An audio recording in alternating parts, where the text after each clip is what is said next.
Welcome to Focal Point News, your source for campus news, breaking headlines, and in-depth stories that matter. Coming up on Focal Point. Find out how a tiny piece of wood is making a big difference.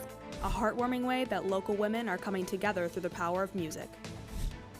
From the heart of Michigan State University, Focal Point starts right now.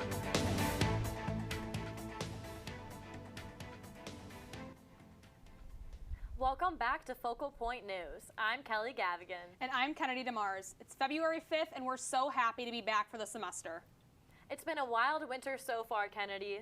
Snow, ice, and accidents have been constants this season.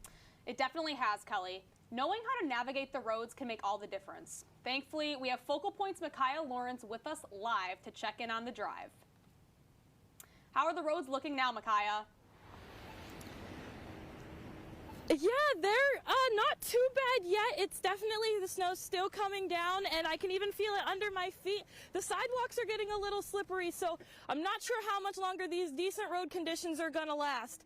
And with Groundhog, good old Phil seeing his shadow earlier this week, we're in for 6 more weeks of winter, legend says.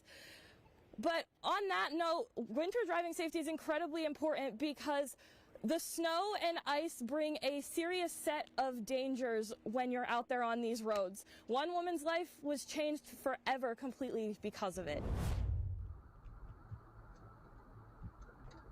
You can say you lived in Michigan and dealt with the winters, but your car, it doesn't know the driving conditions. Lieutenant Renee Gonzalez knows driving through Michigan winters never gets easier. I've been trained to drive in a fast manner, how to handle a vehicle, but I still get nervous out on those icy roadways. No matter how long you've been exposed to it. But if you hit an icy patch, you lose all control of your vehicle. Black ice has no mercy. Almost 5 years ago, my youngest son, Danny, he was 19. Danny Bath hit a patch of black ice, a day his mother will never forget. He was heading home from his girlfriend's house on February 27th. Dory Bath says Danny was a strong driver, but knows that anything can happen. Unfortunately, within seconds, hit a tree. Danny didn't survive the crash. I tried to live my best life so that when we reunite in heaven, you say thank you for turning your pain into something beautiful for me. So, 5 years later, it doesn't get any easier. Danny was the type of kid that would do things for other people all the time. He was very empathetic. And Dory hopes that by telling his story, it'll help others understand how to drive in hazardous conditions. Lieutenant Gonzalez agrees. We always tell people, give yourself plenty of distance in between other vehicles for that stop because your vehicle's going to start sliding. Gonzalez also recommends taking your time and leaving early. You're only going to save a couple minutes getting to your destination by maybe going 10, 20 miles over the speed limit. So just slow down and buckle up. There's a few things you can do to keep yourself safe if you find yourself in a crash. First, call 911. Then, if safe to do so, move your car over to the side of the road to keep yourself safe. If you're going to stay in your car to stay warm, make sure that your tailpipe is clear and then wait for help. People have remained in their vehicle trying to stay warm, but then their tailpipe is plugged. Carbon monoxide comes in and it kills them. Their messages on safety are clear. Just slow down because even the best drivers don't have control on black ice. I don't care how good you are.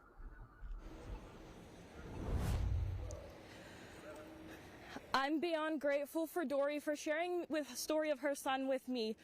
It just goes to show how important driving safely during the winter is because living in Michigan, we all know this type of weather can change those road conditions in an instant. Before you leave, ask yourself, is there anything that I could be doing wrong that could harm myself or others?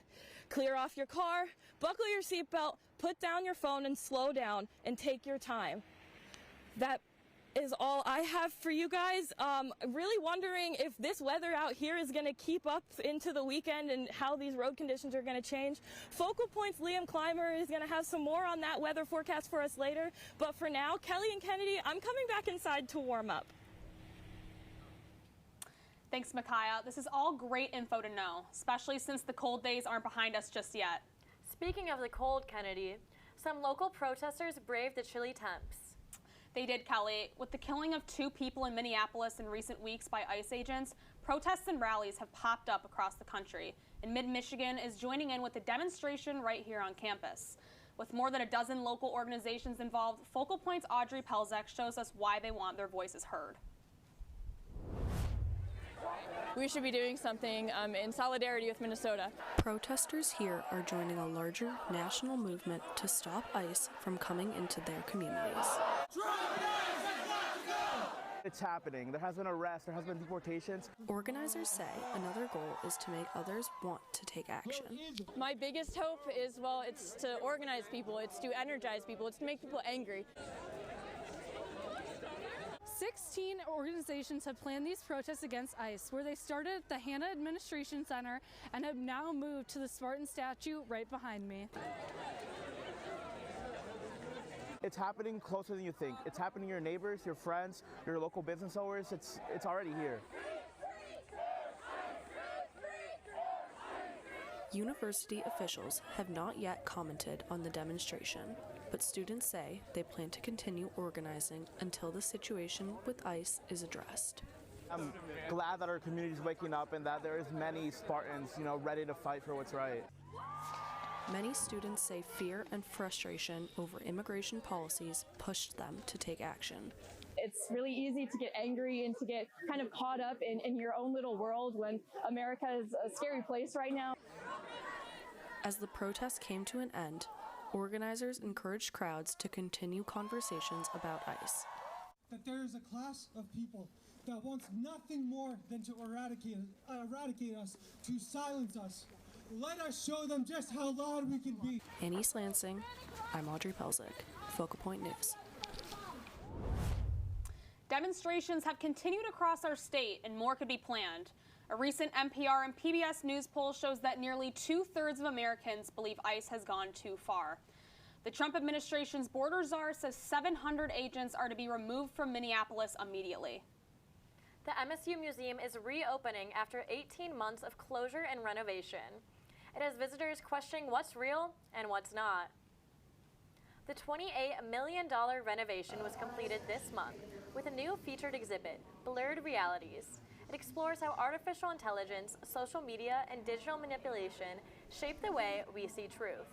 Interactive displays blend nature, technology, and viral media, challenging visitors to think critically about the content they consume every day.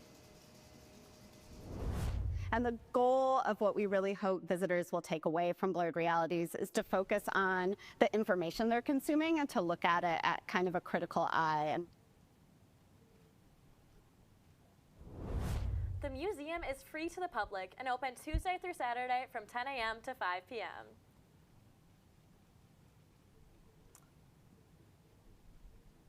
Coming up, see how local bookworms are embracing Black History Month and how you can too. Also, learn about a famous food item that started here in Lansing. Take center stage at the Wharton Center this weekend as Cultural Vogue makes its 23rd annual appearance. Put on by Michigan State University's Asian Pacific American Student Organization, Cultural Vogue is a celebration of heritage, coming in many forms, ranging from traditional and modern dance to dramatic readings and a cappella. The event aims to honor student identities through performance. Speakers say the show has become controversial as universities try to pull back on DEI initiatives. I feel like other people have taken, not advantage, but kind of made us be the back burner of conversations, but we want to be the front runners of that and embrace our identities. The free event starts at 6:30 p.m. this Saturday at Cobb Great Hall in the Wharton Center. In East Lansing, I'm Liam Clymer, Focal Point News. I'm in watch. It's gonna be sick. I'm watching, man. That's sick, dude. Hey, bro, give me one more chance. Just one more chance. All right. Maybe you're sick, man. Yeah, bro, low-key, I've been fighting off this gnarly cold, but I don't got health insurance, so I can't go see my trusted healthcare provider. Bogus, man. You know, you could take advantage of one of your 3 free Olin healthcare visits. My what? Yeah, dude. Campus Health Services allow MSU students to get up to 3 free Olin Center visits per academic year, brother. As long as you make an appointment online at uhw.msu.edu. 2 crunches. Come on. Students, do sicker flips. Don't let yourself get sicker. For illness and injury, make your Olin appointment online today.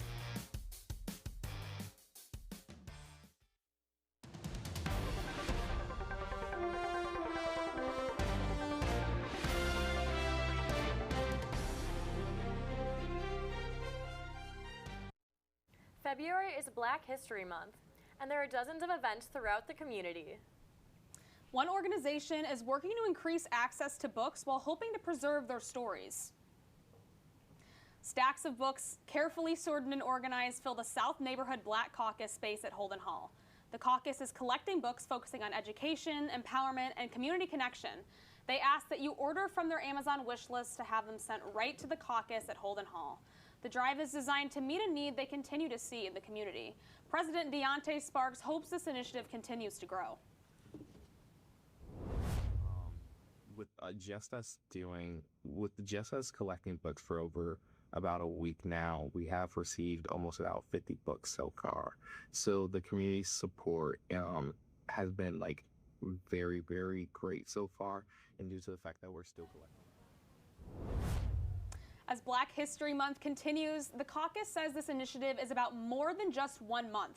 It's about keeping stories, knowledge, and opportunity accessible year-round. They hope to pass this initiative on to the next set of caucus leaders.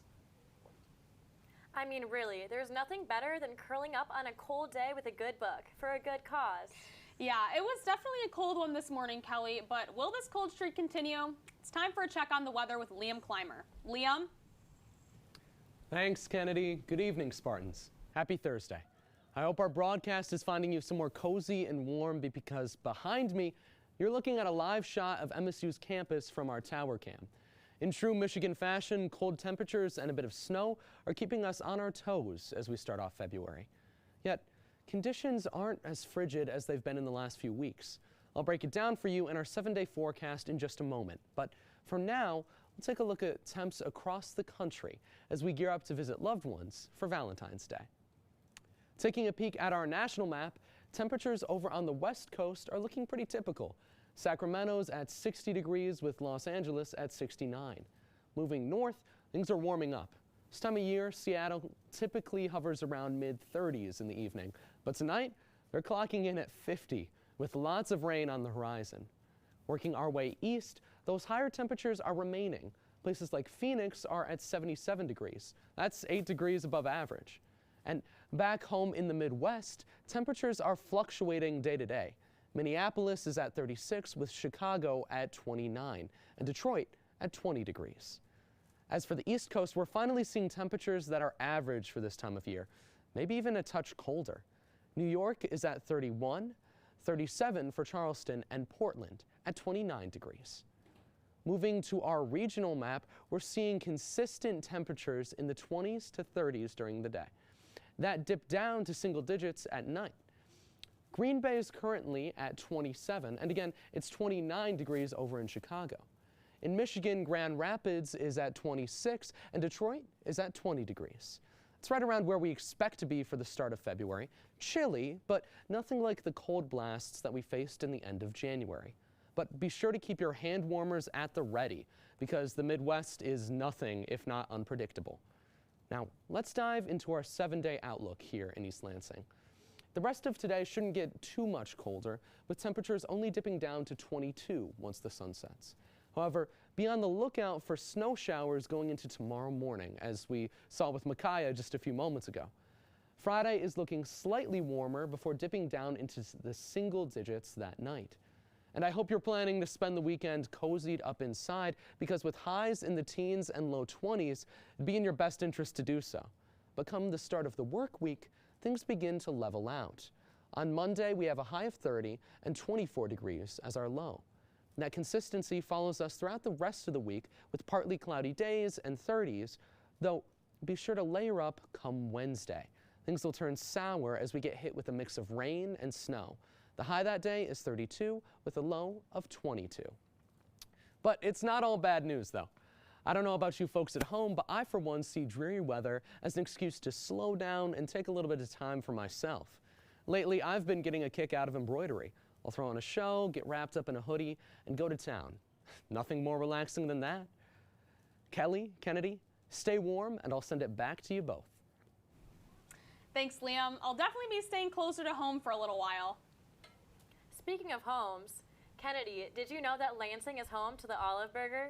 Yes, it's a Lansing specialty. Focal Point's Andrew Burns visited Kewpie Burgers to get a taste of the burger's Lansing origins. In Lansing, the Olive Burger is a staple, and no one has a longer tradition of making an Olive Burger than Kewpie's Burgers. Right on the corner of Washington Square and Allegan, Kewpie's Burgers has been making Olive Burgers for over a century. It's like the Cheers without beers. That's how fourth-generation owner Autumn Weston describes it. We've been in downtown area for all of that, majority of that time. Working in this same spot for many years. With my dad still by my side every day. And through that time, the Olive Burger has been a staple on the menu. Everybody made their own version of it. My great-grandmother just happened to make her version, which was the sauce. Haven't changed it since. Autumn says it's the sauce that defines Kewpie's Olive Burger, a mix of mayo, chopped olives, and their secret ingredients. You get more than a burger. You get, being around so long, you get to grow up with families, and your customers become your family. So it's just being part of that tradition, and it just being a delicious one. And the regulars that come in appreciate the homey atmosphere that Kewpie's provides. It's easy to forget things that are right around the corner, right? So, but I think just really the atmosphere here 100% will keep people coming back, but also to the burgers. Kewpie's Olive Burger has been a staple for over a century, and it's clear to see why.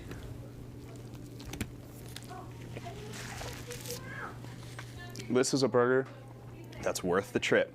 For Focal Point News, I'm Andrew Burns. Several restaurants in the area celebrated Olive Burger Week recently with their own creations, but you can always grab an original Olive Burger from Kewpie's Sandwich Shop Mondays through Fridays, starting at 10:30 a.m. There are so many great Lansing spots to sit and grab a bite, maybe even watch a game. With the Super Bowl on Sunday and a full slate of MSU games on the schedule, it's a busy week in sports. Coming up after the break, Andrew Burns will have a preview of what's ahead and a look back, including 2 big losses for Tom Izzo's team. And we'll take a look at how simple materials are changing lives. Stick around.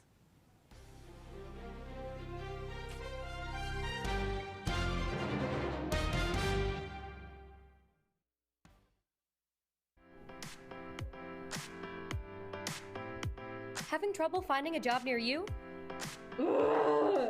You're not alone. Thousands of students struggle to find a part-time job to work with their schedule. But MSU offers many different on-campus jobs, all with different benefits. Here's what your life could look like if you had a campus job. Or didn't.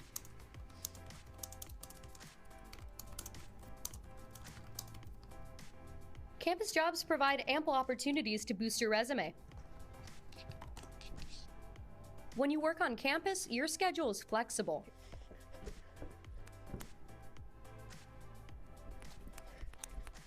Now that we know what to do and what not to do, consider applying for a job on campus today. Find open jobs at handshake.com. And for more info, check out jobs.sle.msu.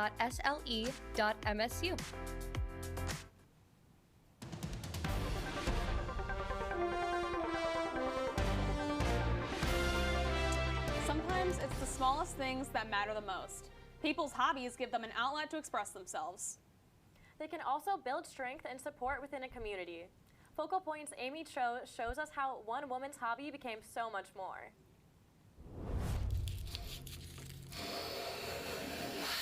Woodworking started as just a hobby for Megan Shannon. She is so short that all the tables were too tall for her. Wanting to help her mom, Megan decided to start her woodworking journey. I wanted to make her a sewing table that was like just her height. But it quickly turned into something more. I thought instead of sitting in a barn by myself alone making tables, I would open this up to the community. Megan says that she aims to provide space not only to help start a new hobby, but to also bring people with similar interests together. I think a lot of people will kind of come in here, and even if woodworking isn't their main jam, they enjoy experiencing it. Megan says woodworking can be an expensive hobby that isn't accessible for everyone, but she really wants to help others no matter what they can afford. If I have a class that's $285 to make a 3-legged stool, but somebody can only afford $50, they just got to tell me that and we'll get them in here. For some, woodworking isn't just a fun hobby. It can actually impact the community. We are working with Megan to build some benches to go at bus stations that don't have them yet. For advocacy groups like Strong Towns Lansing, member Casey Wilson says woodworking is an outlet to help others. This is a tangible way to just do some direct action to help people, and it helps, I think, sustain that energy throughout the years. It uplifts me thinking that spaces like this need to exist for people. For Megan, making a profit isn't a priority. For her, she just wants to help others. It's just the most amazing thing to see people in here doing what they do and what it brings out in people and how much fun people have. That is the whole drive for me. In Lansing, Amy Cho, Focal Point News. Amy says that Megan hopes to introduce more people to woodworking and eventually offer her services at no cost. You can find her business by searching Tiny Bit of Wood in downtown Lansing. Now it's time to move from woodworking to the hardwood with some sports. Andrew Burns is at the sports desk with the latest on Spartan athletics. Andrew? Thank you, Kelly and Kennedy. It has been a packed week in the world of sports. Let's dive right in. Starting off on the court, Michigan State's men's basketball hosted the number 3 Michigan Wolverines last Friday. Right from the opening tip, the Wolverines flexed their muscles against the Spartans, dominating on the boards and firing on all cylinders offensively. The Spartans trailed by 16 at the half, but made a valiant comeback in the second half, outscoring Michigan 45-41, led by redshirt sophomore Jeremy Fears Jr. Unfortunately for the Spartan faithful, their efforts fell short, resulting with a final score of 83-71. To follow up Friday's loss, Tom Izzo's squad traveled to the barn to face the Minnesota Golden Gophers last night. Despite another late-game comeback, the Spartans' offensive woes continued. Minnesota's defense allowed just 4 fast break points in the 76-73 victory for the Gophers. Now the Spartans look to bounce back in a big way at home, hosting one of the most prolific offenses in the country, Illinois, on Saturday at the Breslin at 8 p.m. The women's basketball team also had a heartbreaking overtime loss to Michigan over the weekend. Last night, the Spartans looked to bounce back against Maryland, but the Freilich squad fell short 86-70. This is the first time the team has lost 2 games in a row so far this season. Next up, they will travel to Happy Valley to compete against Penn State on Saturday. In hockey news, Michigan State collided with Penn State over the weekend in a top 5 hockey matchup. The Spartans swept the weekend series, which is topped off by an overtime win outdoors in Beaver Stadium. Senior Charlie Strammel led the Spartans to victory with his first collegiate hat trick. His 3rd goal to turn the trick put the series on ice. Strammel received the puck in the open ice and snuck it past Penn State's goalie, getting Michigan State a 5-4 overtime win in Happy Valley. The Spartans continue their Big Ten campaign against the top-ranked Michigan Wolverines this weekend. This highly anticipated matchup will kick off in Ann Arbor tomorrow, then in Little Caesars Arena on Saturday for the 10th annual Duel in the D. With 8 games remaining, the Spartans are 1 point behind the Wolverines for the top spot in the Big Ten rankings, adding an extra layer of drama to this historic rivalry. That'll do it from the Focal Point Sports Desk. I'm Andrew Burns, sending it back to you, Kelly and Kennedy. Thanks, Andrew. It looks like we have some big games to look forward to. Yeah, these sports are a must-watch this weekend. Speaking of must-watch, the biggest game of the NFL season is here. Super Bowl Sunday is just a few days away, and a couple of former Spartans are going head-to-head. I don't know who I want to win, but it will be exciting to see Bryce Behringer as the Patriots punter. And Kenneth Walker III is running back for the Seahawks, so it'll be fun to see Spartans on the big stage. A local chorus is exercising another muscle, Kennedy, their voices. They're bringing women in the community together by singing in 4-part harmony. The Spirit of Michigan Chorus is an all-women barbershop quartet group that empowers women through the power of music. The group is made up of women from all ages, backgrounds, and lifestyles. Although these women are committed to practicing once a week at a local church, for them, it's more than just singing.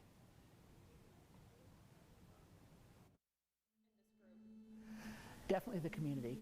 Yeah.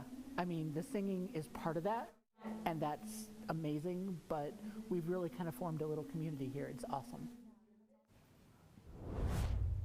The Spirit of Michigan Chorus is always looking for new members to add to their group and encourages anyone interested in trying new things to come to a weekly practice. You can learn more at spiritofmichiganchorus.com. That's our show this week. I'm Kelly Gavigan. And I'm Kennedy DeMars. Thank you for joining us. We will leave you now with more sounds from the Spirit of Michigan Chorus. See you next time on Focal Point.